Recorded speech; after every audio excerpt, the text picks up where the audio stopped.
Hello there. Welcome to the first episode of Lead and Grow. Today, we'll be reviewing the topic, the portrait of a leader. And I'm excited about that because this is the first topic and it's very, very important to this platform because it emphasizes the purpose of this page. I'm also excited because we'll be having members of the Lead and Grow community on this platform. I would like you to sit back and enjoy. Hi, I'm Emmanuel and I'm a member of the Lead and Grow community. The portrait of a leader simply highlights the key and common features that you would expect to see in a person to identify the person as a leader. And to me, there are basically four. There's perspective or vision, there's courage, there's character, and then there's influence. And for me, I would be hitting more on character, which is hinged on two basic words: discipline and consistency. Thank you. Hi, I'm Winifred. I'm a member of the Lead and Grow community. Personally, I think defining who a leader is a very difficult task because there are different definitions of who a leader is. So I believe a leader is one who leads, influences, and guides others. A leader is someone who should have a futuristic vision and be able to turn his ideas into reality.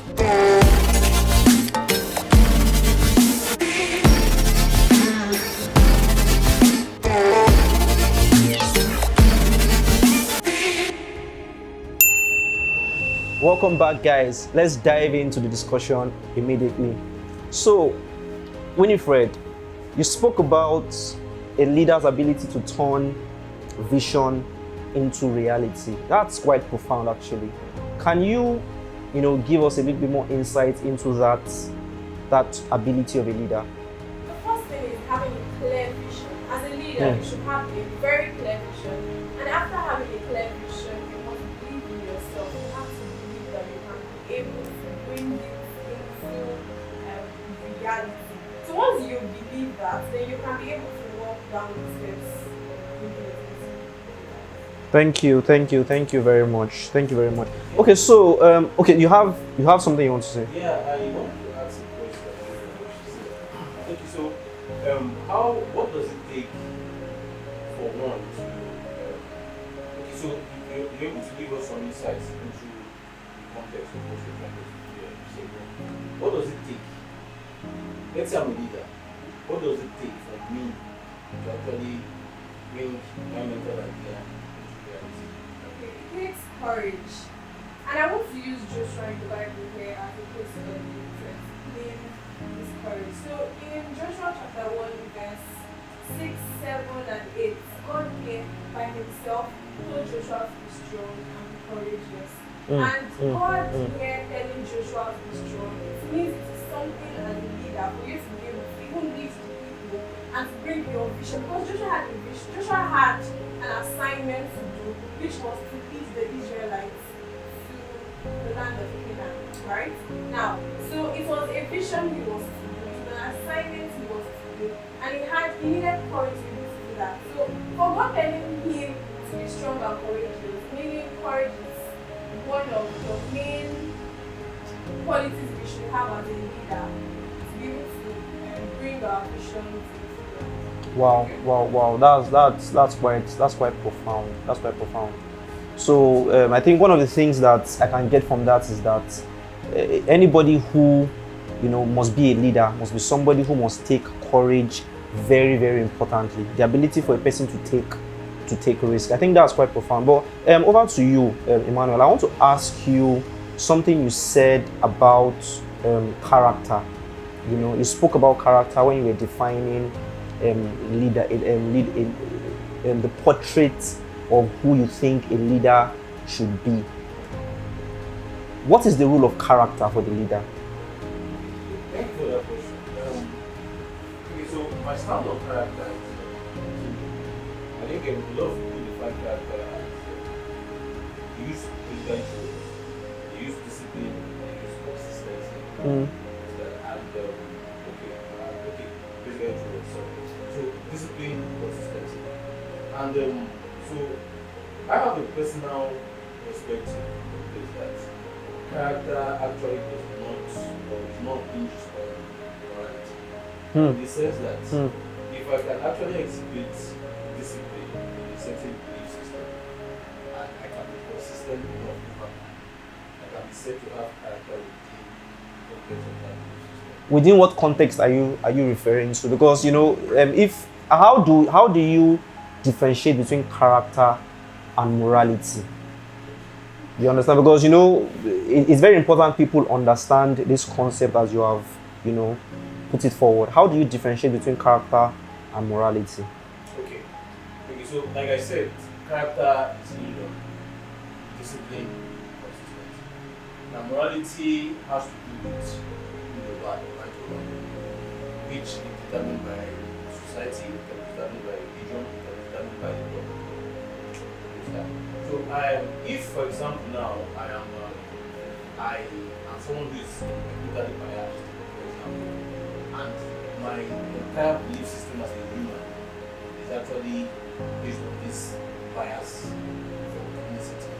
Now, I can actually exhibit discipline and consistency within my belief system over time, and it can be termed to be my character.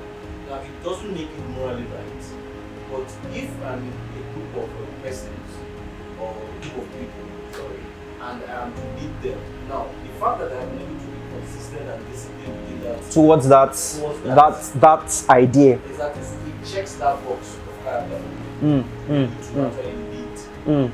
So that means in this sense I think you are saying that one of the components of character is integrity.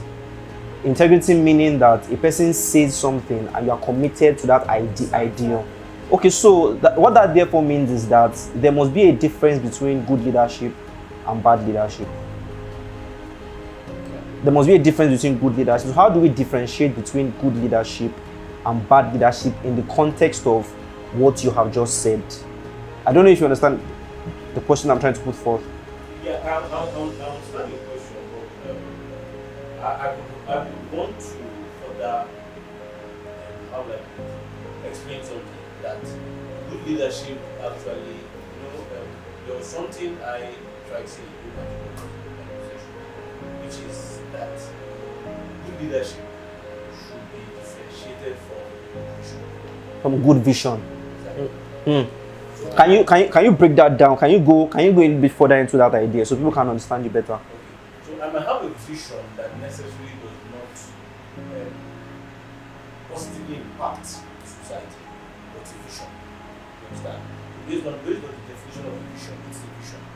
Now, my ability to actually convey this vision, influence people to run among this vision with me, and my ability to be disciplined and consistent in that vision, in line with that vision, which is character, might actually qualify me to be termed as a good leader in line with my vision. Okay. But it doesn't necessarily make me morally right. Okay. Neither does it make my vision good. Okay.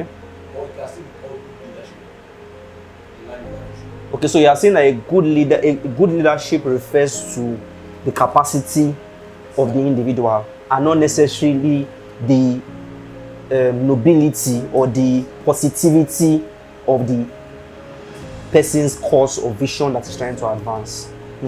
That's it. So how do you now? So what in the context of this? This is over to Winifred. What do you now term a bad leader to be? Bad leader to me is one who don't have the ability to turn his vision into reality. Someone who can serve his people who are following him. Someone who doesn't have integrity. And having a leader who doesn't stand true to his word. Who is someone telling lies or someone who is not brave. So I classified those things as Thank you very much. That's quite a profound thought. One of the things I would also want to ask, I just want to throw open to you guys, because one of the things you also mentioned when you were speaking, and I think this will go to Emmanuel, is that vision and turning vision into reality is critical for a person who is going to refer to himself as a good leader, right?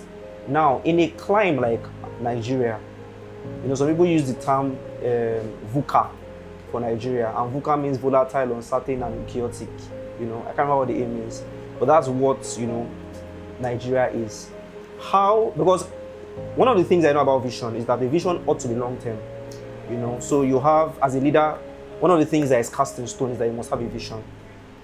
Do you understand? Now, how do you pursue a vision in an environment where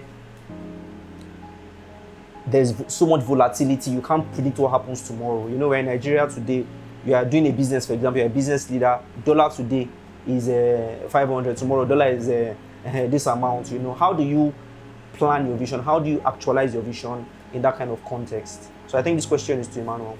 Thank you very much. I still want to go back for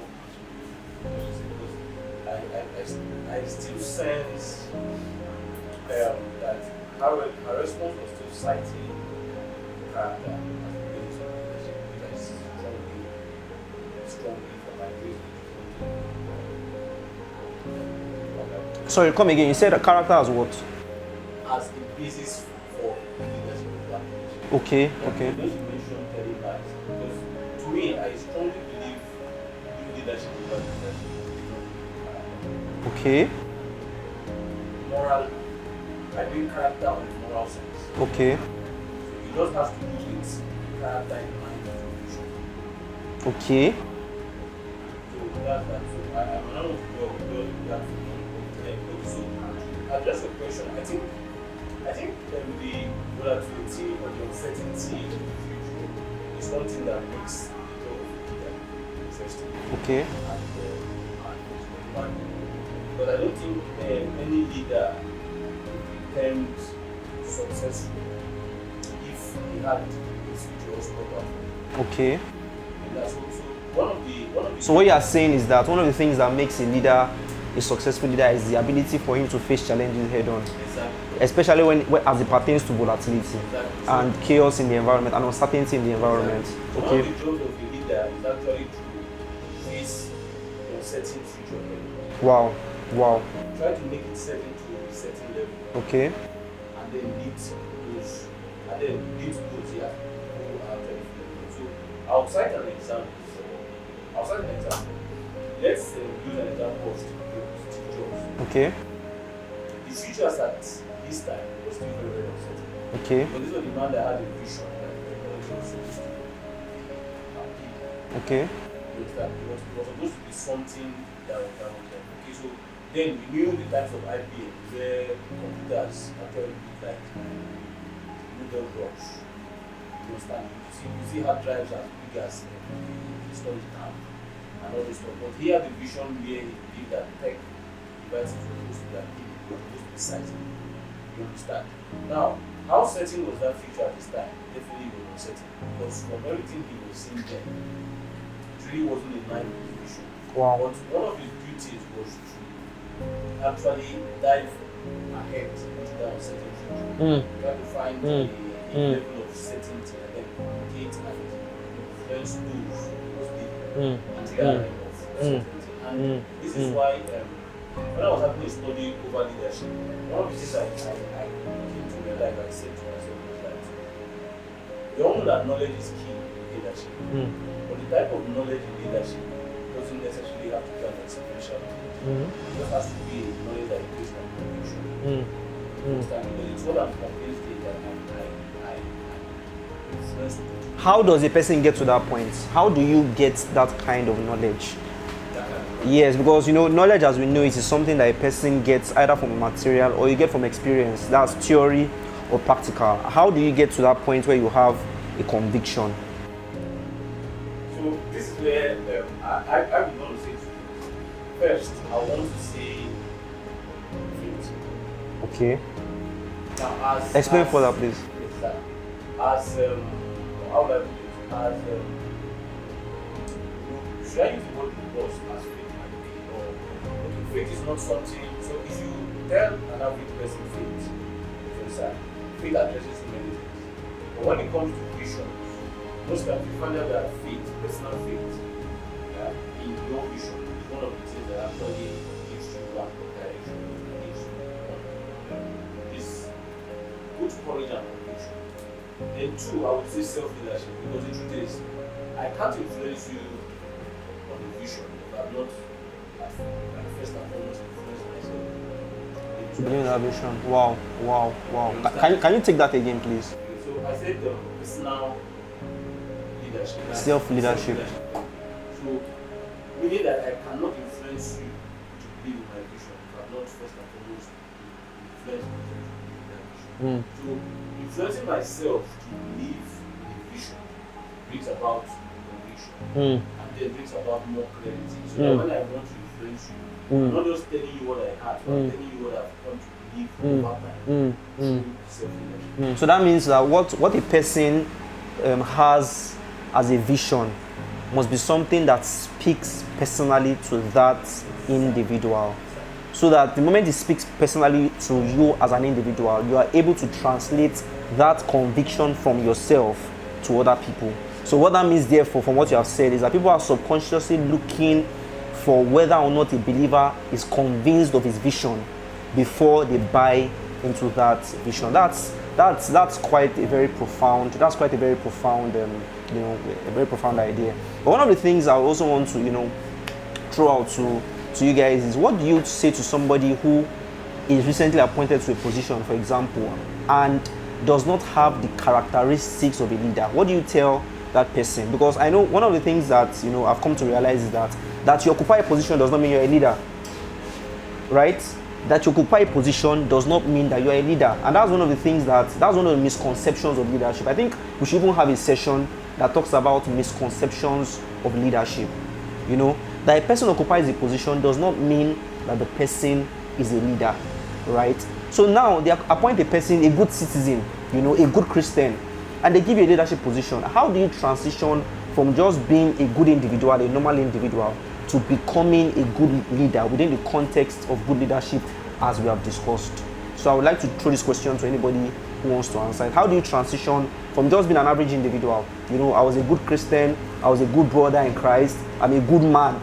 Because also being a husband is also a form of leadership. Being a father is also a form of leadership. So, for example, you were a good man, you were a good citizen, and then you married, and then you have a family. You have automatically taken a position that requires capacity for leadership. So how do you transition from that individual to becoming an individual who is able to carry out the responsibilities that are required of a leader? That's my question to anyone. Okay, sorry, please. Before I talk on what you want to say, let me go back to character. Character is the radio of credibility. Yes. Sorry, you said character is the cradle of credibility. Yes. For it. Can you go further in that? Can you expatiate further on that idea? Yeah. All right. Okay, so now, a good leadership, a true leadership, is built on good character. Now, why did I say character is the cradle of credibility for leader? Because now character controls our lives. If you really want to think about it, character controls our life, because the way you behave, character is who you are privately. Character is who you are on the inside. You get. So now, for you to, what brings about this character is, first of all, what you believe in. And what you believe in now creates the values. Why values produces morals. Produces that, once you have value, you believe on, you believe it is not good to lie. It's not good to lie, for example. It's not good to lie, for example. That is your value. That means you value telling the truth. Exactly. You value really telling the truth. Now, you value really telling the truth produces morals. So those morals exactly. are, Wherever you go, you would always, you're not going to always tell me that. Profound. That morals inform your ethics. And the ethics, it produces character, which controls your life. So I believe character is a criterion for leadership. I'm studying perfectly well. But this is where I'm driving to. Now, when you talk of spiritual Christian leadership, perfectly well. Because the truth is, the societal morals that we have, founded on spiritual. You understand? But when you look at leadership from a holistic point of view, outside Christianity and the boundaries of Christianity, you can't tie character to morals. You rather high character. Can you expatiate further on that? Okay, so if my vision right now is to maybe overthrow the sitting government, I might not need to be morally upright to actually influence people. That's morals within the context of religion, morals within the context of what is acceptable in a certain context, religious context. Okay. What I'm trying to say is, So that means what you are doing essentially here is that you are limiting character to discipline and commitment to a cause, Exactly. and that your actions are corresponding That with cause. that particular cause. So that's what you are saying. exactly. Okay. But we must also understand that I think the focus of what we are doing here is to ensure that we are able to motivate people and encourage people to contribute positively to society and ensure that society becomes a better place. So one of the things that we should be emphasizing is ensuring that people who are leaders actually embrace positive visions. You understand? That would ensure that society becomes a better place. Wow. This is this is quite an insightful engagement, and we still have questions unanswered. But we cannot answer all those questions on this episode. So I would encourage you to join us for the next episode, where we'll be going further into the issues of leadership and how that people can actually, we can deal with misconceptions of leadership, and also we can look at the stages from where a person transitions from just being an ordinary individual to actually becoming a solid leader, a leader who is contributing positively to his society and ensuring that you are embracing godly principles. Thank you for joining us, and I hope that you were blessed with this episode. See you next time. Hey guys, thank you for watching. I hope you found our video insightful. Don't forget to like, share and subscribe. Also hit the notification button below so I get notified anytime I post a new video. Thank you.